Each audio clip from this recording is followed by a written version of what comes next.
Hi friends, ಎಲ್ರಿಗೂ ನಮಸ್ಕಾರ. Very good morning friends. ಇವತ್ತಿನ ಸಂಚಿಕೆಯಲ್ಲಿ ನಾವು ಹೋಗ್ತಾ ಇರೋದು ಲಕ್ಷದ್ವೀಪಕ್ಕೆ. ಎಸ್, ನಮ್ಮ ಬಾಲಿವುಡ್ ಮಂದಿ ಎಲ್ಲ ಮಾಲ್ಡೀವ್ಸ್ಗೆ ಹೋಗಿ ಹೋಗಿ ಹೋಗಿ ಮಾಲ್ಡೀವ್ಸ್ನ ತುಂಬ ಫೇಮಸ್ ಮಾಡಿಬಿಟ್ಟಿದ್ದಾರೆ. ಆ ಕಾರಣಕ್ಕೆ ಅವರಿಗೆ ಕೊಂಬು ಬಂದ್ಬಿಟ್ಟಿದೆ. ಬಟ್ ಮಾಲ್ಡೀವ್ಸ್ಗೇನು ಗೊತ್ತು, ಅದಕ್ಕಿಂತ ಸುಂದರವಾಗಿರುವಂತಹ ಸ್ಥಳ ನಮ್ಮದೇ ಭಾರತದಲ್ಲಿದೆ, ಲಕ್ಷದ್ವೀಪ ಅನ್ನೋದು. ಸೊ ಇವತ್ತಿನ ಸಂಚಿಕೆಯಲ್ಲಿ ನಾವು ಸಂಪೂರ್ಣವಾಗಿ ಲಕ್ಷದ್ವೀಪದ ಬಗ್ಗೆ ನೋಡೋಣ, ತಿಳಿದುಕೊಳ್ಳೋಣ ಬನ್ನಿ.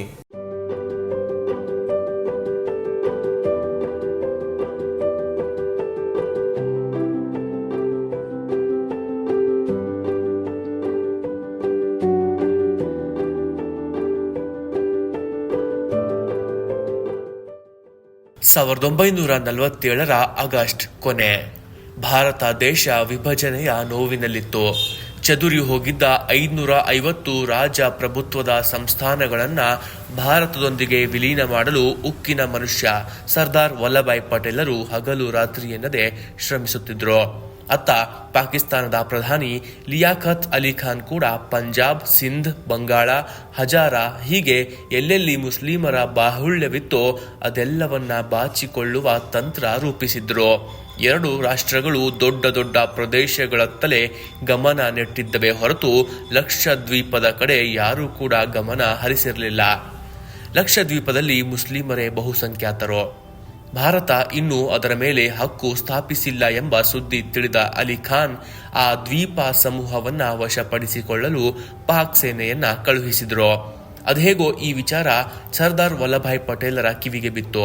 ಪಟೇಲರು ತಕ್ಷಣವೇ ಸೇನೆಯೊಂದಿಗೆ ಲಕ್ಷದ್ವೀಪಕ್ಕೆ ಧಾವಿಸುವಂತೆ ಮೈಸೂರಿನ ದಿವಾನರಾಗಿದ್ದ ಸರ್ ಆರ್ಕಾಟ್ ರಾಮಸ್ವಾಮಿ ಮುದಾಲಿಯರ್ ಅವರಿಗೆ ಸೂಚಿಸಿದ್ರು.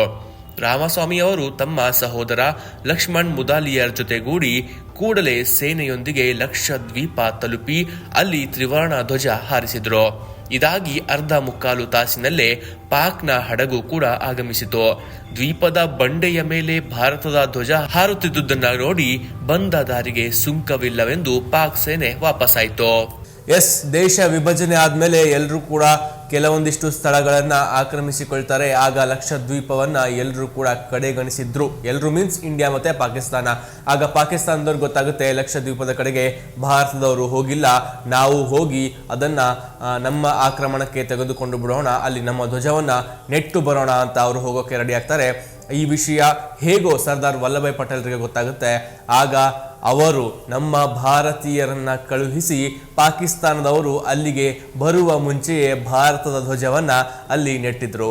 ಆ ಧ್ವಜವನ್ನ ದೂರದಿಂದ ಸಮುದ್ರದಿಂದಲೇ ನೋಡಿದಂತಹ ಪಾಕಿಸ್ತಾನಿಗರು ಅಲ್ಲಿಂದಲೇ ಮರಳಿ ವಾಪಸ್ ಆಗ್ತಾರೆ. ಹೀಗಾಗಿ ಲಕ್ಷದ್ವೀಪ ನಮ್ಮ ಭಾರತದಲ್ಲೇ ಇಂದು ಇದೆ. ಭಾರತದ ನೈಋತ್ಯ ಕರಾವಳಿಯಿಂದ 400 ಕಿಲೋಮೀಟರ್ ದೂರದಲ್ಲಿರುವ ಲಕ್ಷದ್ವೀಪವು ಕೇವಲ 32 ಚದರ್ ಕಿಲೋಮೀಟರ್ ವಿಸ್ತೀರ್ಣ ಹೊಂದಿದ್ದು ಇದು ದೇಶದ ಅತ್ಯಂತ ಚಿಕ್ಕ ಕೇಂದ್ರಾಡಳಿತ ಪ್ರದೇಶವಾಗಿದೆ. ಸ್ವಾತಂತ್ರ್ಯದ ಬಳಿಕ ಹೆಚ್ಚು ನಿರ್ಲಕ್ಷ್ಯಕ್ಕೆ ಗುರಿಯಾದ ಪ್ರದೇಶಗಳನ್ನ ಪಟ್ಟಿ ಮಾಡಿದ್ರೆ ಲಕ್ಷದ್ವೀಪಕ್ಕೆ ಮುಂಚೂಣಿಯ ಸ್ಥಾನ ದೊರಕುತ್ತೆ. 1948ರಲ್ಲಿ ಮಹಾತ್ಮ ಗಾಂಧಿ ಹತ್ಯೆ ನಡೆದಾಗ ಆ ಸುದ್ದಿ ಅಲ್ಲಿನ ಜನರಿಗೆ ತಲುಪಿದ್ದು ಬರೋಬ್ಬರಿ 1 ವಾರದ ನಂತರ. 1988ರ ಏಪ್ರಿಲ್ನಲ್ಲಿ ಕೊಚ್ಚಿಯಿಂದ ಹಾರಿದ ವಿಮಾನ ಇಲ್ಲಿನ ಅಗಟ್ಟಿಯಲ್ಲಿ ಇಳಿಯುವ ಮೊದಲು ಭಾರತದ ಯಾವುದೇ ದಿನಪತ್ರಿಕೆ ಅಂದೇ ಲಕ್ಷದ್ವೀಪವನ್ನ ತಲುಪಿದ ನಿದರ್ಶನವೂ ಕೂಡ ಇಲ್ಲ. ಈಗ ಇದೇ ಲಕ್ಷದ್ವೀಪ ಜಗತ್ತಿನ ಸೆಂಟರ್ ಆಫ್ ಅಟ್ರಾಕ್ಷನ್. ಮಾಲ್ಡೀವ್ಸ್ ವಿರುದ್ಧ ಟೀಕೆಗಳ ಸಮರ ನಡೆದ ಜನವರಿ 7ರ ಮೊನ್ನೆಯಂತೂ ಗೂಗಲ್ನಲ್ಲಿ ಹೆಚ್ಚು ಹುಡುಕಲ್ಪಟ್ಟ ತಾಣ ಲಕ್ಷದ್ವೀಪ. ಭಾರತದ ನಕಾಶೆ ಬಿಡಿಸುವಾಗ ಹಲವರಿಗೆ ಪಕ್ಕದ ಅಂಡಮಾನ್ ಮತ್ತು ನಿಕೋಬಾರ್ ನೆನಪಾಗುತ್ತವೆಯೇ ವಿನಃ ನೈಋತ್ಯ ದಿಕ್ಕಿನಲ್ಲಿರುವ ಲಕ್ಷದ್ವೀಪ ಅಷ್ಟಾಗಿ ಕಣ್ಮುಂದೆ ಬಾರದು ಎನ್ನುವ ಸ್ಥಿತಿ ಇತ್ತು.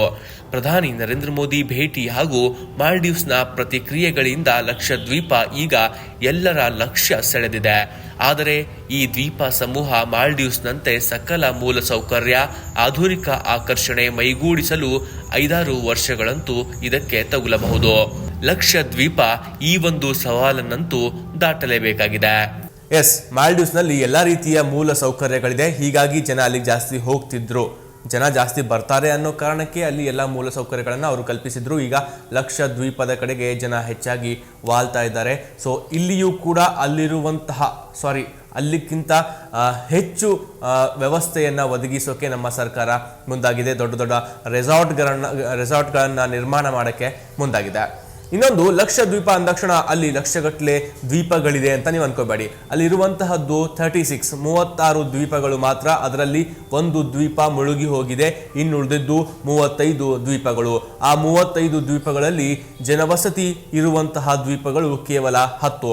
ಅದರಲ್ಲಿ ಭಾರತೀಯರು ಈ 10ಕ್ಕೂ ಹೋದ್ರೆ ವಿದೇಶಿಯರಿಗೆ ಕೇವಲ 3 ದ್ವೀಪಗಳಿಗೆ ಹೋಗೋಕೆ ಪರ್ಮಿಷನ್ ಇದೆ. ಇದರ ಬಗ್ಗೆ ಮತ್ತಷ್ಟು ಮಾಹಿತಿ ನೋಡೋಣ ಬನ್ನಿ. ಲಕ್ಷದ್ವೀಪ ಎಂಬ ಹೆಸರಿನ ಮಾತ್ರಕ್ಕೆ ಇಲ್ಲೇನು ಲಕ್ಷ ಸಂಖ್ಯೆಯಲ್ಲಿ ದ್ವೀಪಗಳು ಕಾಣಸಿಗವು. 36 ದ್ವೀಪಗಳ ಸಮೂಹವಿದ್ದು, ಆದರೆ ಈಗ ಇಲ್ಲಿ ಉಳಿದಿರುವುದು ಕೇವಲ 35 ದ್ವೀಪಗಳು ಮಾತ್ರ. ಕೆಲವು ವರ್ಷಗಳ ಹಿಂದೆ ಪರಾಲಿ 1 ದ್ವೀಪ ಬಹುತೇಕ ಮುಳುಗಿದೆ. ಜಾಗತಿಕ ಹವಾಮಾನ ವೈಪರೀತ್ಯದಿಂದಾಗಿ ಇಲ್ಲಿ ಸಮುದ್ರದ ಮಟ್ಟವು ವರ್ಷದಿಂದ ವರ್ಷಕ್ಕೆ ಏರಿಕೆ ಕಾಣುತ್ತಿದ್ದು, ಕೆಲವೇ ವರ್ಷಗಳಲ್ಲಿ ಸಮುದ್ರ ಮಟ್ಟವು 0.4 ಸೆಂಟಿಮೀಟರ್ನಿಂದ 0.9 ಸೆಂಟಿಮೀಟರ್ನವರೆಗೆ ಏರಬಹುದು ಎಂದು ಐಐಟಿ ಖರಗ್ಪುರ್ ಹಾಗೂ ಪರಿಸರ ವಿಜ್ಞಾನಿಗಳು ನಡೆಸಿದ ಅಧ್ಯಯನ ಆತಂಕ ಹೊರಹಾಕಿತ್ತು. ಸಮುದ್ರದ ಮಟ್ಟದ ಏರಿಕೆಯಿಂದ ಲಕ್ಷದ್ವೀಪವನ್ನ ರಕ್ಷಿಸುವ ಕುರಿತು ಸರ್ಕಾರ ಹಾಗೂ ನೀತಿ ರೂಪಕರು ತಕ್ಷಣ ಕೈಗೊಳ್ಳುವಂತೆಯೂ ವಿಜ್ಞಾನಿಗಳು ಸಲಹೆ ನೀಡಿದ್ದಾರೆ. ಇದೀಗ ಮುಳುಗುವ ಭೀತಿಯಲ್ಲಿರುವ ದ್ವೀಪಗಳು ಯಾವುವೆಂದರೆ ಚಟ್ಲಾಟ್, ಮಿನಿಕಾಯ್, ಕರವತ್ತಿ. 35ರಲ್ಲಿ ಕೇವಲ 10 ದ್ವೀಪಗಳಲ್ಲಿ ಮಾತ್ರವೇ ಜನವಸತಿ ಇದೆ. ಈ 10 ದ್ವೀಪಗಳಿಗೆ ತೆರಳಲು ಭಾರತೀಯರಿಗೆ ಅನುಮತಿ ಇದೆ. ಆದರೆ ವಿದೇಶಿಯರು ಕೇವಲ 3 ದ್ವೀಪಗಳಿಗಷ್ಟೇ ಭೇಟಿ ನೀಡಬಹುದಾಗಿದೆ. ಎಸ್ ಫ್ರೆಂಡ್ಸ್, ಯಾವುದೇ ಐಸ್ಲ್ಯಾಂಡಿಗೆ ಹೋಗಿ ನೀವು ಅಲ್ಲಿ ಕುಡಿಯುವ ನೀರಿನ ಸಮಸ್ಯೆ ಅಂತೂ ಇದ್ದೇ ಇರುತ್ತೆ. ಎಸ್, ಲಕ್ಷದ್ವೀಪದಲ್ಲೂ ಕೂಡ ಅದೇ ಸಮಸ್ಯೆ ಇದೆ. ಸಮುದ್ರದಲ್ಲಿ ತುಂಬ ನೀರಿದೆ, ಬಟ್ ಅದು ಕುಡಿಯಲು ಬಳಕೆಗೆ ಯೋಗ್ಯವಲ್ಲ, ಉಪ್ಪು ನೀರು. ಸೊ ಅದೇ ಕಾರಣಕ್ಕೆ ಇಸ್ರೇಲ್ ಮಾದರಿಯಲ್ಲಿ ಇಲ್ಲಿಯೂ ಕೂಡ ಸಮುದ್ರದ ನೀರನ್ನು ಬಳಕೆ ಮಾಡಲು ಮತ್ತು ಕುಡಿಯಲು ಯೋಗ್ಯವಾಗುವಂತೆ ಅದನ್ನು ಫಿಲ್ಟರ್ ಮಾಡೋಕ್ಕೆ ಇವಾಗ ಮುಂದಾಗಿದ್ದಾರೆ. ಅದರ ಬಗ್ಗೆ ಯೋಚಿಸಿದ್ದಾರೆ. ಇಸ್ರೇಲ್ ಕೂಡ ಈ ಕೆಲಸಕ್ಕೆ ಭಾರತದೊಂದಿಗೆ ಇದೀಗ ಕೈ ಜೋಡಿಸಿದೆ. ನಮ್ಮ ಟಾಟಾ ಕಂಪನಿಯವರು ಕೂಡ ಹೇಳಿದ್ದಾರೆ, ಅಲ್ಲಿ ದೊಡ್ಡದಾಗಿರುವಂತಹ ರೆಸಾರ್ಟ್ಗಳನ್ನು ನಿರ್ಮಾಣ ಮಾಡ್ತೀವಿ. ಮಾಲ್ಡೀವ್ಸ್ ಅನ್ನುವಂತಹ ಒಂದು ಸ್ಥಳನೇ ಜನರ ಮೈಂಡಿಂದ ಹೋಗಬೇಕು, ಅಷ್ಟೊಂದು ಸುಂದರವಾಗಿ ರೆಡಿ ಮಾಡ್ತೀವಿ ನಾವು ಲಕ್ಷದ್ವೀಪನ ಅಂತ ಪಣ ತೊಟ್ಟು ಕೂತಿದ್ದಾರೆ. ಲಕ್ಷದ್ವೀಪವನ್ನ ಪ್ರವಾಸಿ ತಾಣವಾಗಿ ಅಭಿವೃದ್ಧಿಪಡಿಸುವ ನಿಟ್ಟಿನಲ್ಲಿ ಭಾರತ ಸರ್ಕಾರದ ಸಾಹಸಕ್ಕೆ ಇಸ್ರೇಲ್ ಕೂಡ ಕೈ ಜೋಡಿಸಿದೆ. ಸಮುದ್ರ ತೀರದಲ್ಲಿರುವ ಬಹುತೇಕ ಸ್ಥಳಗಳಲ್ಲಿ ಹೊರಬರುವುದು ಕೇವಲ ಉಪ್ಪು ನೀರು. ಇದು ಲಕ್ಷದ್ವೀಪದ ಪ್ರಮುಖ ಸಮಸ್ಯೆ. ಇಲ್ಲಿ ಪ್ರವಾಸಿಗರು ಹೆಚ್ಚಿನ ಸಂಖ್ಯೆಯಲ್ಲಿ ಬಂದರೆ ತಂಗಲು ಸುಸಜ್ಜಿತ ರೆಸಾರ್ಟ್ಗಳು, ಹೋಟೆಲ್ಗಳು ನಿರ್ಮಾಣಗೊಳ್ಳುವುದು ಅನಿವಾರ್ಯ. 2017ರಲ್ಲಿ ಪ್ರಧಾನಿ ನರೇಂದ್ರ ಮೋದಿ ಅವರು ಇಸ್ರೇಲ್ಗೆ ಭೇಟಿ ನೀಡಿದಾಗ ಉಪ್ಪು ನೀರನ್ನ ಶುದ್ಧೀಕರಿಸಿ ಬಳಸುವ ಅಲ್ಲಿನ ತಂತ್ರಜ್ಞಾನಕ್ಕೆ ಬೆರಗಾಗಿದ್ರು. ಈ ತಂತ್ರಜ್ಞಾನವನ್ನ ಲಕ್ಷದ್ವೀಪ ಮತ್ತು ಅಂಡಮಾನ್ನಲ್ಲಿಯೂ ಕೂಡ ಅಳವಡಿಸುವ ಬಗ್ಗೆ ಚರ್ಚೆಗಳು ನಡೆದಿದ್ವು. ಈಗಾಗಲೇ ಲಕ್ಷದ್ವೀಪದಲ್ಲಿ ಇಸ್ರೇಲ್ ನೀರನ್ನ ನಿರ್ಲವಣೀಕರಣಗೊಳಿಸುವ ಕಾರ್ಯಕ್ಕೆ ಕೈ ಹಾಕಿದೆ. ಸಮುದ್ರದ ತೀರದ ಇಸ್ರೇಲ್ನ ಹೆಚ್ಚಿನ ಭಾಗ ಮರುಭೂಮಿಯಾಗಿದೆ. ನಿರ್ಲವಣೀಕರಣದ ತಂತ್ರಜ್ಞಾನವು 5 ಪ್ಲಾಂಟ್ಗಳನ್ನ ತೆರೆದು ನೀರನ್ನ ಶುದ್ಧೀಕರಿಸುವಲ್ಲಿ ಇಸ್ರೇಲ್ನವರು ನಿಸ್ಸೀಮರು. ಇಸ್ರೇಲ್ ತನ್ನ ಅಗತ್ಯಕ್ಕಿಂತ 20% ಹೆಚ್ಚಿನ ಶುದ್ಧ ನೀರನ್ನ ಉತ್ಪಾದಿಸಿ ನೆರೆಯ ಜಾರ್ಡನ್ಗೂ ಕೂಡ ಪೂರೈಸುತ್ತದೆ. ಮಾಲ್ಡೀವ್ಸ್ನಂತಹ ದ್ವೀಪ ರಾಷ್ಟ್ರಗಳು ಕೂಡ ಹೀಗೆಯೇ ನೀರನ್ನ ಶುದ್ಧೀಕರಿಸುತ್ತಿದೆ. ಈ ಕಾರಣಕ್ಕಾಗಿಯೇ ಮಾಲ್ಡೀವ್ಸ್, ದುಬೈನಲ್ಲಿ ಕುಡಿಯುವ ನೀರು ತುಂಬಾನೇ ದುಬಾರಿ. 2025ರ ಅಂತ್ಯದೊಳಗೆ ಲಕ್ಷದ್ವೀಪ ಕೂಡ ಇಸ್ರೇಲ್ ತಂತ್ರಜ್ಞಾನದಿಂದ ಶುದ್ಧ ನೀರಿನ ಸಮಸ್ಯೆ ನಿವಾರಣೆಯಾಗಲಿದೆ. ಸ್ವಚ್ಛ ಪರಿಸರ ಇದ್ದಷ್ಟು ಪ್ರವಾಸಿಗರನ್ನ ಆಕರ್ಷಿಸುವುದು ಸುಲಭ. ಮಾಲ್ಡೀವ್ಸ್ ತನ್ನ ದ್ವೀಪಗಳ ಪರಿಸರದಲ್ಲಿ ಸ್ವಚ್ಛತೆಗೆ ಹೆಚ್ಚು ಆದ್ಯತೆ ನೀಡಿದೆ. ಲಕ್ಷದ್ವೀಪಕ್ಕೆ ತೆರಳಿದ ಪ್ರವಾಸಿಗರ ಪೈಕಿ ಹಲವಾರು ಸ್ವಚ್ಛತೆ, ಗುಣಮಟ್ಟದ ಆಹಾರದ ಬಗ್ಗೆ ಆಕ್ಷೇಪ ತೆಗೆಯುತ್ತಾರೆ. ಈ 2 ಅಂಶಗಳತ್ತ ತುರ್ತಾಗಿ ಗಮನ ನೆಡುವುದು ಲಕ್ಷದ್ವೀಪಕ್ಕೆ ಅನಿವಾರ್ಯ. ಹಾಗೆಯೇ ಇಲ್ಲಿ ದೂರವಾಣಿ ಸಂವಹನವನ್ನ ಕೂಡ ಬಲಪಡಿಸುವ ನಿಟ್ಟಿನಲ್ಲಿಯೂ ಯೋಚಿಸಬೇಕಾಗಿದೆ. ಪ್ರಸ್ತುತ 10 ಜನವಸತಿ ದ್ವೀಪಗಳಲ್ಲೂ BSNL ನೆಟ್ವರ್ಕ್ ಲಭ್ಯವಿದೆ. ಏರ್ಟೆಲ್ ನೆಟ್ವರ್ಕ್ ಕೇವಲ ಕರವತ್ತಿ ಹಾಗೂ ಅಗಟ್ಟಿ ದ್ವೀಪದಲ್ಲಷ್ಟೇ ಸಿಗುತ್ತೆ. ಇನ್ನು ನೀವೆಲ್ಲ ಕೇಳಬಹುದು, ಸರ್ ಲಕ್ಷದ್ವೀಪಕ್ಕೆ ಹೋಗೋದಾದ್ರೆ ಹೇಗೆ ಅಂತ. ಎಸ್, ನೀವು ಕೇರಳಕ್ಕೆ ಭೇಟಿ ಕೊಟ್ಟು ಅಲ್ಲಿಂದ ವಿಮಾನದ ಮೂಲಕವೂ ಲಕ್ಷದ್ವೀಪಕ್ಕೆ ತೆರಳಬಹುದು, ಅಥವಾ ದೊಡ್ಡ ದೊಡ್ಡದಾಗಿರುವಂತಹ ಕ್ರೂಸ್ ಶಿಪ್ಗಳು ಕೂಡ ಇದೆ. 7 ಶಿಪ್ಗಳಿದೆ, ಅದರಲ್ಲೂ ಕೂಡ ನೀವು ಲಕ್ಷದ್ವೀಪಕ್ಕೆ ಸರಳವಾಗಿ ಹೋಗಬಹುದು. ಈಗ ನೀವು ಸದ್ಯಕ್ಕೆ ಹೋದರೂ ಕೂಡ ಅಲ್ಲಿ ನಿಮಗೆ ಎಲ್ಲ ವ್ಯವಸ್ಥೆಗಳು, ರೆಸಾರ್ಟ್ಗಳು ಎಲ್ಲವೂ ಸಿಗುತ್ತೆ. ಬಟ್ ಆ ಮಟ್ಟಿಗೆ ಹೆಚ್ಚಿನ ಪ್ರಮಾಣದಲ್ಲಿಲ್ಲ. ಬಟ್ ಈಗ ಸದ್ಯಕ್ಕೆ ಹೋದರೂ ಕೂಡ ನೋಡಲು ತುಂಬಾನೇ ಚೆನ್ನಾಗಿದೆ. ಸಾವಿರಾರು ಪ್ರವಾಸಿಗರು ಈಗಲೂ ಕೂಡ ಲಕ್ಷದ್ವೀಪಕ್ಕೆ ಭೇಟಿ ಕೊಡ್ತಾರೆ ದಿನನಿತ್ಯ. ಇನ್ನು ಲಕ್ಷದ್ವೀಪಕ್ಕೆ ತೆರಳಲು ಬಯಸುವವರು ಕೇರಳದ ಕೊಚ್ಚಿಯಿಂದ ಹಡಗು ಅಥವಾ ವಿಮಾನಗಳ ಮೂಲಕವೇ ತಲುಪಬೇಕು. ವಿಮಾನ ವಾರದ 6 ದಿನಗಳಲ್ಲಿ ಏರ್ ಇಂಡಿಯಾದ ವಿಮಾನಗಳು ಲಕ್ಷದ್ವೀಪ ಪ್ರಯಾಣದ ಸೇವೆ ಒದಗಿಸುತ್ತವೆ. ಕೇವಲ 1 ಗಂಟೆ 15 ನಿಮಿಷದ ಪ್ರಯಾಣವಷ್ಟೇ. ಲಕ್ಷದ್ವೀಪ ನಡುವೆ 7 ಪ್ರಯಾಣಿಕರ ಹಡಗುಗಳಿವೆ. ನೀವು ತಲುಪಬೇಕಾದ ಸ್ಥಳಕ್ಕೆ ಅನುಗುಣವಾಗಿ 14 ರಿಂದ 18 ಗಂಟೆಗಳು ತಗುಲುತ್ತದೆ. ಲಕ್ಷದ್ವೀಪಕ್ಕೆ ಭೇಟಿ ಕೊಡಲು ಉತ್ತಮ ಸಮಯ ಯಾವುದೆಂದರೆ ಅಕ್ಟೋಬರ್ ಮತ್ತು ಮೇ ತಿಂಗಳು. ಸದ್ಯದ ಮಟ್ಟಿಗೆ ಈ ಕೇಂದ್ರಾಡಳಿತ ಪ್ರದೇಶದಲ್ಲಿ ಕೆಲಸ ಮಾಡುವ ಸರ್ಕಾರಿ ಅಧಿಕಾರಿಗಳು, ಅವರ ಕುಟುಂಬ ಹಾಗೂ ಸೈನಿಕರು, ಅವರ ಕುಟುಂಬದ ಸದಸ್ಯರಿಗಷ್ಟೇ ಪ್ರವೇಶವಿದೆ. ಪ್ರವಾಸಕ್ಕೆಂದು ತೆರಳುವವರಿಗೆ ಸರ್ಕಾರದ ಅನುಮತಿ ಪಡೆಯುವುದು ಕಡ್ಡಾಯವಾಗಿದೆ. ಅನುಮತಿಗೆ ಏನೇನು ಬೇಕೆಂದರೆ, ಲಕ್ಷದ್ವೀಪ ಭಾರತದ ಅವಿಭಾಜ್ಯ ಅಂಗವೇ ಆಗಿದ್ದರೂ ಅಲ್ಲಿಗೆ ತೆರಳುವ ಭಾರತೀಯರಿಗೆ ಪರವಾನಗಿ ಕಡ್ಡಾಯ. ಅಲ್ಲಿರುವ ಬುಡಕಟ್ಟು ಸಮೂಹದ ಸುರಕ್ಷತೆಗಾಗಿ ಮತ್ತು ಅವರ ಸಂಸ್ಕೃತಿಯನ್ನ ಸಂರಕ್ಷಿಸುವ ನಿಟ್ಟಿನಲ್ಲಿ ಈ ಕ್ರಮ ಕೈಗೊಳ್ಳಲಾಗಿದೆ.